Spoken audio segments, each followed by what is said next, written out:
Well, sister, is that the lot? Yes, sir. I'm just a bit concerned about the new patient, though.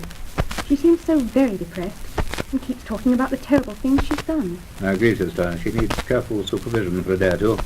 And I shall arrange to start treatment without delay.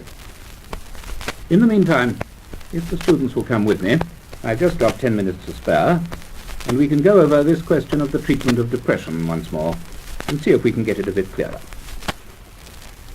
Now, do chip in if you want to. Now, the first thing is for me to remind you that there are varieties of depression. And so, before prescribing treatment, one must try to establish the psychopathology. And incidentally, don't overlook organic pathology. Every now and then you'll bump into one of these. Temporal lobe lesions, hypothyroidism, Parkinsonism, or patients with electrolyte imbalance, or being treated with steroids or wealthier drugs. And if you don't keep these possibilities in mind, you'll miss them.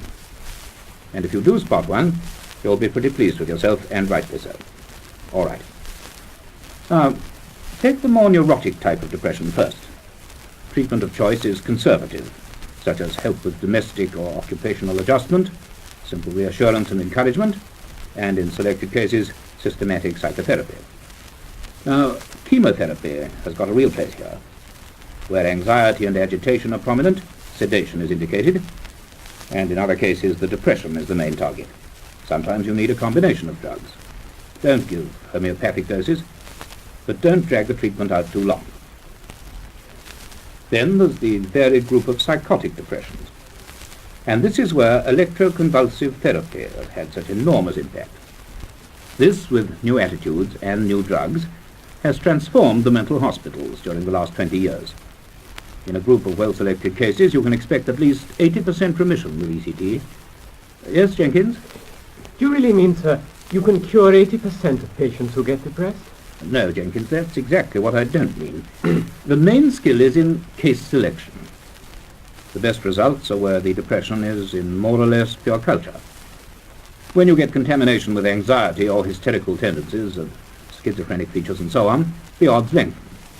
ECT may still offer the best prospect, but if you include these patients, it brings down the batting averages, if you see what I mean. I see, yes. And I didn't use the word cure. We don't pretend that ECT does more than treat the present phase, and it neither increases nor reduces the chance of recurrence. But a good many patients never have a further attack, and others will go for years. They soon look for help if they feel the trouble coming back. And that, of course, is where these new antidepressant drugs may prove so important. What happened to all these patients before this treatment, sir? Ah, that's a good question, and I can only guess. I feel sure that more committed suicide, and a much bigger proportion became demoralized and spent years in an institution. Others were wrongly diagnosed as suffering from organic disease, or had their tonsils or teeth removed on the assumption that these were at the root of the trouble. Malnutrition and intercurrent infection occurred, and some patients even developed pellagra. But let's be fair, the majority probably eventually remitted spontaneously, but suffered greatly in the process. Our main efforts are devoted to the shortening of the illness and relief of the suffering. And believe me, these patients do suffer. Sir? Oh, you're doing well, Jenkins, but hasn't anyone else got a question? Right, Miss Cranshaw. What about the dangers of ECT, sir? They're very small indeed in skilled hands, certainly no more than with a dental extraction under gas. Of course, in the old days, fractures were a serious complication, but the introduction of muscle relaxants has changed all that. Of course, advanced organic disease is still a contraindication, and that's one place where the antidepressant drugs are proving so useful.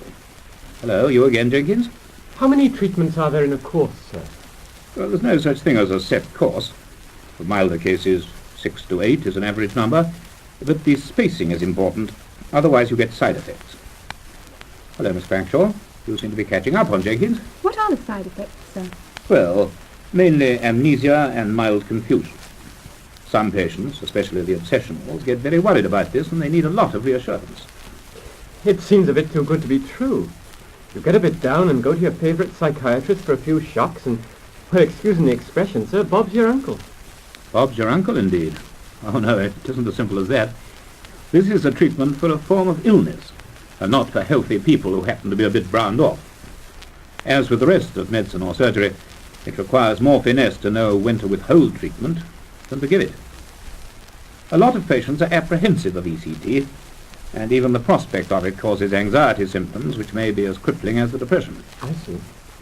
And apart from all that, although the treatment is harmless enough for a physically fit person, we do feel we should keep the treatment down to an effective minimum, especially where you get these regular occurrences.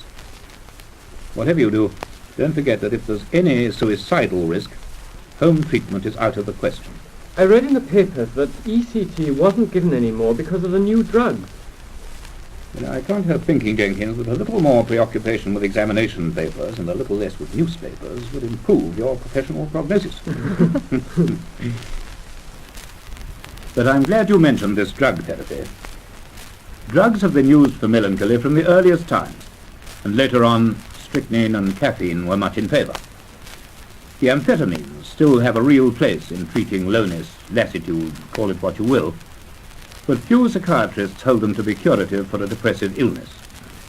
Now, at the present time, there's a completely new range of so-called antidepressant drugs, and I've just got time to tell you a bit about them. Now, there are theoretical reasons, which are supported by animal experiments, for thinking that the occurrence of depression may be related to a fall in the levels of amines, such as serotonin and noradrenaline, in the central nervous system. The levels of these amines in parts of the midbrain, the hypothalamus and so on, areas in fact closely linked with autonomic activity, are known to be relatively much higher than in other parts of the brain. The theoretical aim of the antidepressant drugs is to try to maintain the level or the effect of these amines. One new type of drug possibly acts by facilitating a feed into these centers of autonomic impulses by sensitizing receptors to the action of some of the catecholamines such as noradrenaline. The other group consists of the so-called monoamine oxidase inhibitors. The enzyme monoamine oxidase is known to participate in the breakdown processes of serotonin and noradrenaline.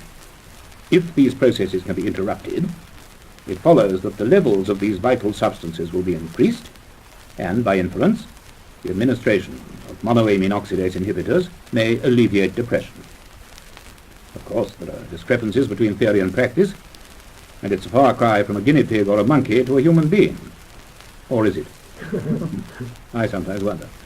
Well, be that as it may, I'm sure these new concepts are valuable, and with more research they may well lead to very great advances.